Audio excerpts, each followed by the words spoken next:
Assalamualaikum warahmatullahi wabarakatuh. Halo semuanya. Perkenalkan, nama saya Wulan Suci Muafiroh, NIM 151. Dan saya Vita Yuliandari, NIM 152. Dan saya Nisa Nurholisa, NIM 153. Di sini kita akan membahas mengenai penilaian kredit dalam administrasi keuangan perbankan. Apa sih penilaian kredit itu? Jadi, penilaian kredit adalah suatu tahapan yang paling penting dalam proses pemberian kredit. Berdasarkan buku manajemen kredit, penilaian kredit dipahami sebagai serangkaian kegiatan sistematis yang dilakukan untuk menilai kelayakan, keamanan, kebenaran suatu permohonan kredit sebelum keputusan diberikan apakah kredit ini disetujui, ditolak, ataukah diberikan dengan syarat tertentu. Next. Jadi di sini ada aspek-aspek penilaian kredit. Yang pertama yaitu penilaian kredit sebagai kegiatan pemeriksa dan penelitian dokumen. Di sini digunakan untuk memeriksa kelengkapan dan keaslian data. Selanjutnya ada analisis kredit sebagai penjabaran aspek keuangan dan non-keuangan, di mana dokumen diverifikasi bank melalui analisis yang lebih mendalam baik dari aspek keuangan maupun non-keuangan. Meliputi mengurangi data mengevaluasi laporan keuangan, selanjutnya menilai kemampuan bayar dan juga menilai kesehatan keuangan usaha. Selanjutnya, analisis kredit sebagai dasar pengambilan keputusan kredit. Di sini untuk memberikan rekomendasi yang objektif dan akurat kepada pejabat pemutus kredit, meliputi mempertimbangkan kondisi usaha debitur. Selanjutnya, mencerminkan tingkat resiko yang dapat ditanggung oleh bank dan juga memberikan analisis yang dapat dipertanggungjawabkan. Poin selanjutnya di sini adalah penilaian kredit tidak hanya menilai debitur tetapi juga melindungi bank. Berarti penilaian memiliki debitur untuk melindungi bank dari resiko kerugian. Selanjutnya ada penilaian kredit melibatkan pemeriksaan jaminan, resiko, dan aspek bisnis. Di sini untuk memeriksa fisik uang on the spot dengan melakukan beberapa poin, yaitu wawancara dengan debitur, penilaian verifikasi, analisis arus kas dan laporan keuangan, survei lapangan, pemeriksaan track record kredit melalui sistem informasi debitur. Oke, selanjutnya di sini ada tujuan penilaian kredit. Nah, dasar dari tujuan penilaian ini adalah untuk meminimalkan resiko kredit dengan memastikan setiap permohonan ini dianalisis secara mendalam agar tingkat resikonya itu berada dalam batas yang dapat diterima serta melindungi bank dari potensi kerugian, sembari penjamin kelayakan debitur melalui evaluasi penyaluran dan kemampuan bayar, kesehatan keuangan usaha, karakter dan integritas debitur, serta kecukupan jaminan sebagai pengaman terakhir sehingga keputusan memberikan kredit benar-benar diberikan hanya kepada pihak yang mampu, layak, dan memiliki itikat baik dalam memenuhi kewajiban. Ada prinsip penilaian kredit 5C yang dimana ketika seseorang atau sebuah usaha mengajukan kredit, bank tidak langsung menyetujui permohonan tersebut. Ada beberapa aspek yang harus dinilai terlebih dahulu agar bank yakin bahwa dana yang dipinjamkan aman dan dapat dikembalikan. Proses penilaian ini dikenal dengan prinsip 5C, yaitu ada karakter, capacity, capital, collateral, dan condition. Kemudian ada beberapa penjelasan mengenai poin-poin 5C tersebut. Next. Nah, yang pertama ada karakter.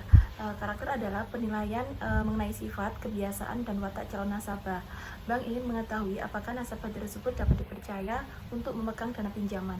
Penilaian karakter biasanya dilakukan melalui wawancara langsung, pengecekan kredit, kebiasaan dalam menjalankan usaha, gaya hidup, serta latar belakang pribadi.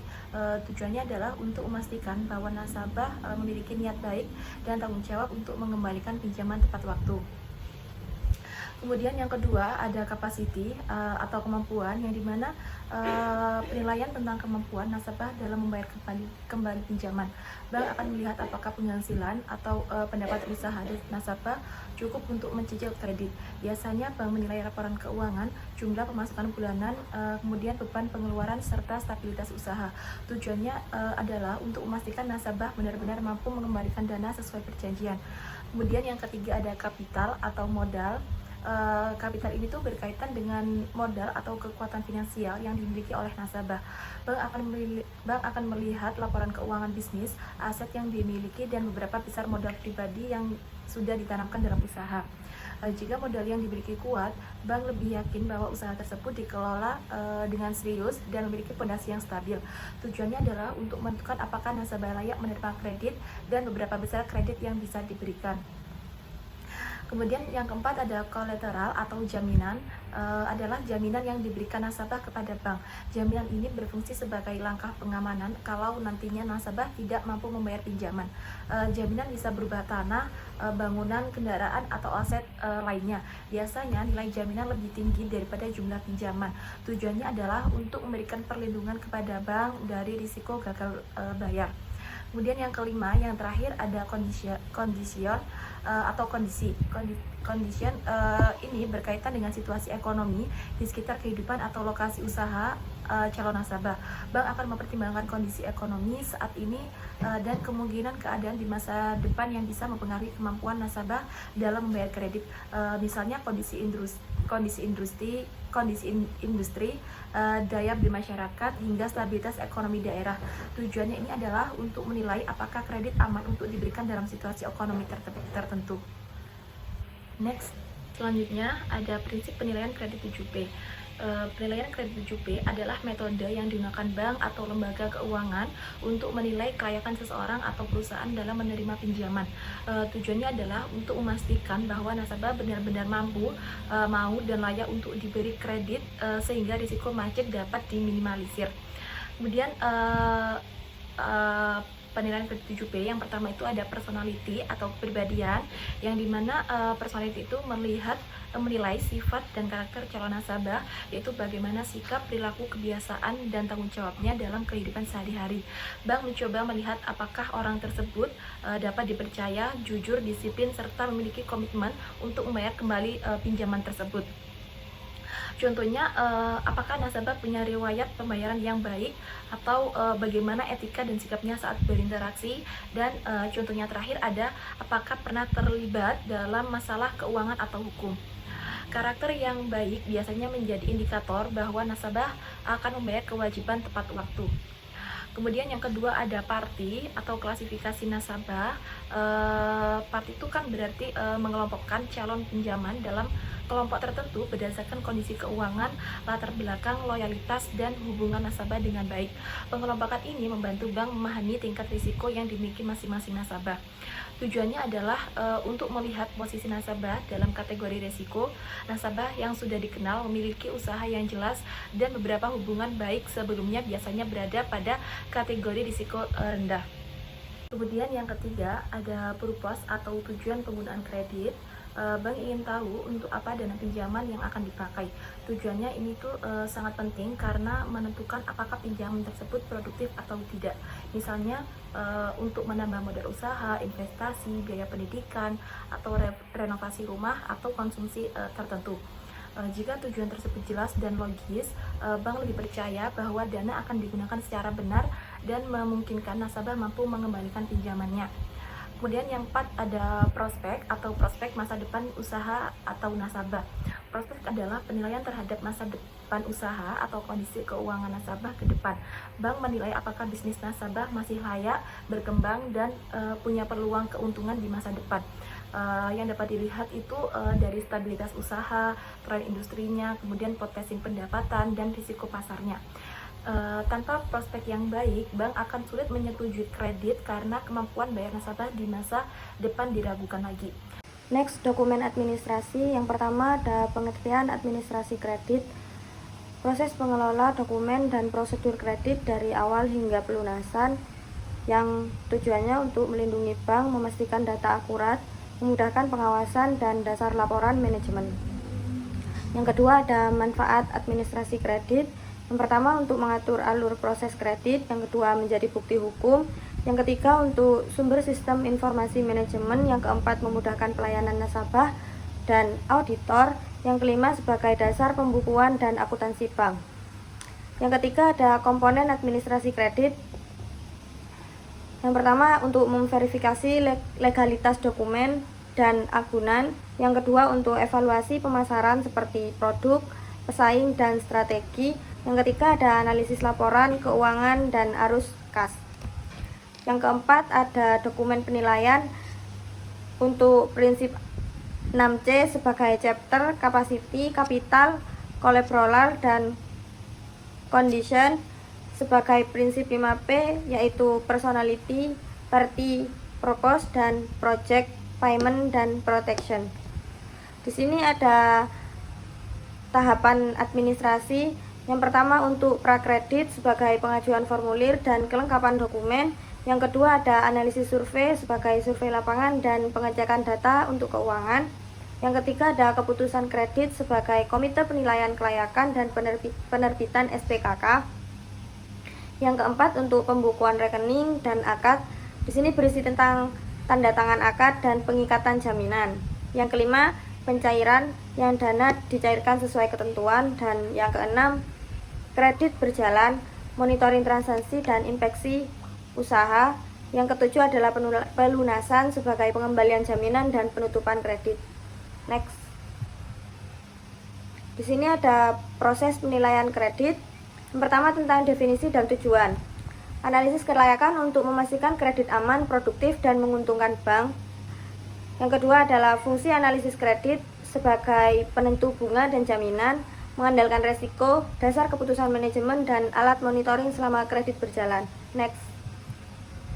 Yang ketiga ada aspek yang dinilai. Yang pertama adalah hukum sebagai kesahan perizinan dan dokumen. Yang kedua ada pemasaran. Di sini pemasaran bertujuan untuk perminatan pasar, pesaing, dan pelanggan. Yang ketiga ada keuangan sebagai laporan keuangan, rasio, dan arus kas. Yang keempat adalah teknik operasional sebagai fasilitas produksi dan efisiensi. Yang kelima ada manajemen sebagai kompetensi, integritas, dan pengelola. Next. Di sini yang keempat ada prinsip penilaian sebagai menggunakan prinsip 6C dan 5P untuk kerangka kelayakan. Yang kelima adalah penilaian jaminan untuk menilai legalitas, kepemilikan, nilai pasar, dan kemudahan eksekusi.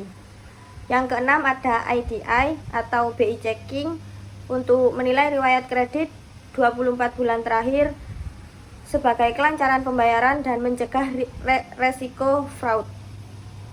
Yang ketujuh ada resiko kredit dan mitigasi untuk mendeteksi resiko sejak awal agar bank dapat dicairkan dan menyesuaikan syarat kredit.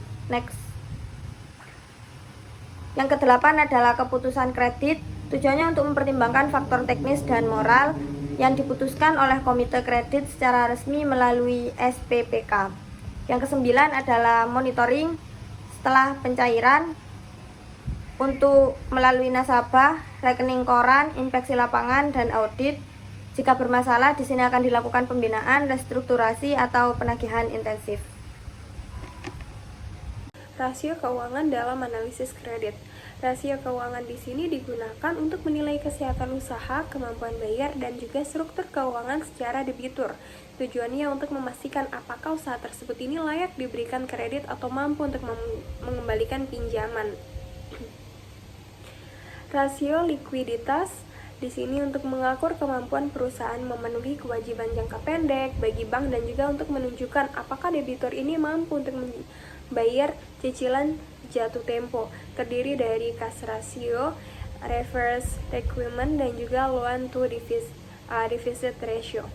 Selanjutnya, poin yang kedua di sini ada rasio solvabilitas. Rasio solvabilitas di sini menunjukkan kemampuan perusahaan menunjukkan kewajiban jangka panjang dalam dokumen. Adapun untuk indikator solvabilitas di sini dapat terlihat dari struktur modal seperti debt to equity ratio dan juga equity to asset ratio. Selanjutnya yang ketiga, di sini ada rasio probabilitas. Di sini menunjukkan kemampuan perusahaan menghasilkan laba. Probabilitas di sini baik meningkatkan kemampuan debitur melalui pembayaran kredit dengan mencakup return on asset, return on equity, dan juga net profit margin, dan yang terakhir total asset probability. Selanjutnya poin yang keempat di sini adalah analisis arus cash flow analysis. Di sini penting karena pembayaran kredit di sini menggunakan cash flow, bukan laba akuntansi. Komponen utama di sini yang dinilai adalah cash flow dari operasional, selanjutnya cash flow dari investasi, dan juga cash flow dari pendanaan. Mungkin itu saja. Terima kasih.